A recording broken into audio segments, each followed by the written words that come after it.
जय जगन्नाथ सांग माने आउ गोटे बड़ निजुक्ति खबर बहुत बड़ वैकेंसी आसी एसएससी तरफ एसएससी सीएचएसएल निजुक्ति 2025 संपूर्ण खबर मु आपन को भिडियो जनइबी आउ सांग माने जल्दी जाइकी फॉर्म भरिवे एटा देखि पारुथिबे तार ऑफिशियल नोटिफिकेशन ए भिडियो रे मु आपन को जहा जहा मेन पॉइंट अछि सब ब्रीफ आउ समराइज रे जनइबी आउ भिडियो को शेष जाए देखबे स्टार्ट करिबा।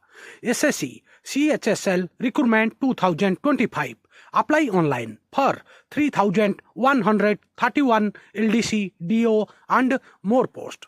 एसएससी सीएचएसएल निजुक्ति 2025 3,131 पदवी अच्छी सांग माने जल्दी जाइकी फॉर्म भरिवे।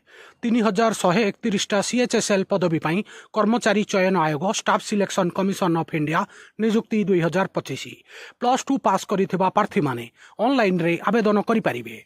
ऑनलाइन आवेदन 23/6/2025 रे खोलिबो। वर्तमान मु चेक करूथली लेटेस्ट साइट एक्टिवेट हेइनी किंतु हेइ जिवो आउ 18/7/2025 रे बंद हबो। प्रार्थी माने एसएससी रो ऑफिशियल वेबसाइट ssc.gov.in माध्यम रे ऑनलाइन आवेदन करिवे। आपण खाली +2 पास करिथवा दरकार जे कोनोसी स्ट्रीम रु भी चलिबो। साइंस आर्ट्स कॉमर्स वोकेशनल जदि डिप्लोमा भी करिसंती तथापि भी एलिजिबल। एबे किछि इंपोर्टेंट डेट जोटा जानिबा निहाती दरकार।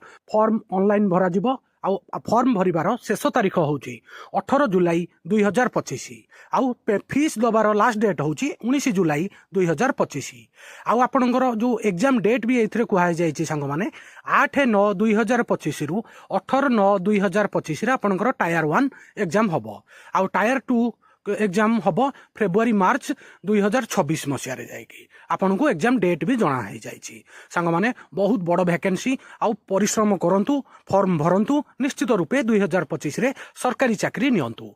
एथि पई जो एज अछि मेन एज अछि 18 रु 27 वर्ष होइथिबा दरकार आउ एससी एसटी ओबीसी को आपनकर 3 वर्ष 5 वर्ष एज रिलैक्सेशन मध्य मिलेबो आउ जल्दी जाइकी फॉर्म भरंतु आउ सरकारी चाकरी नियंतु। एबेठु परिश्रम करंतु।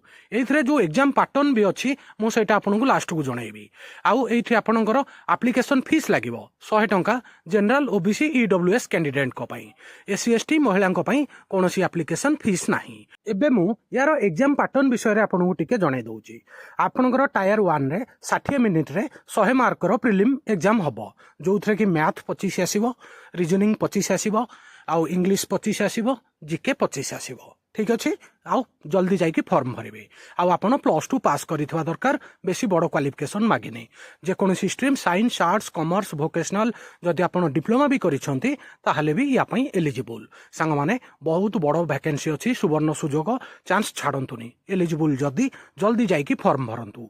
एठी कि आपनकर दरमा केते आसीबो आपनकर एटा 3 प्रकार रो वैकेंसी अछि। एलडीसी टा हबो लेवल 2 पोस्ट जोथरे कि आपनकर बेसिक रहिबो 19,900 रु 63,200 आउ डीईओ जो डाटा एंट्री ऑपरेटर अच्छी एटा लेवल 4 रो अच्छी आउ किछि लेवल 5 रो पोस्ट अच्छी जो थरे आपनकर बेसिक रहइबो 25,500 रु 81,100। ठीक अछि बहुत बढ़िया वैकेंसी भलो दरमा अच्छी। सांग माने जल्दी जाइकी फॉर्म भरि दियंतु। 3,131 पोस्ट अच्छी। एबे 2025 रो जो सीएचएसएल वैकेंसी डिटेल टा जणे दउची आपनकर पोस्ट रहइबो LDC JSA data entry operator आउ टोटल सीट अछि 3,131 post. Interested candidate can read the full notification before apply online. सांग माने जहाँ जहाँ मेन पॉइंट थिला मु आपनको वीडियो रे जणाई देली तथापि भी फॉर्म भरिया पूर्व आउ गोटे थर ऑफिशियल नोटिफिकेशन टाको पढ़ी नेबे। जदि कोनोसी डाउट आसे मते कमेंट माध्यम रे पचारिबे मु आपनकर डाउट क्लियर कर देबी। आ वीडियो को लाइक करिवे समस्त सांग साथी जो माने कॉम्पिटिटिव पे प्रिपरेशन होचंती तांको पाखकु निश्चित रूपे शेयर करिवे। नुआ थिले वर्ल्ड अफेयर मधु जीके ओडिया चैनल को सब्सक्राइब करिवे। सबुदिन important GK current affair sports affair employment news notification international event आपन को एठारे मिली थाए। वीडियो देखिथिबारु संग माने बहुत बहुत धन्यवाद। जय जगन्नाथ वंदे उत्कल जननी।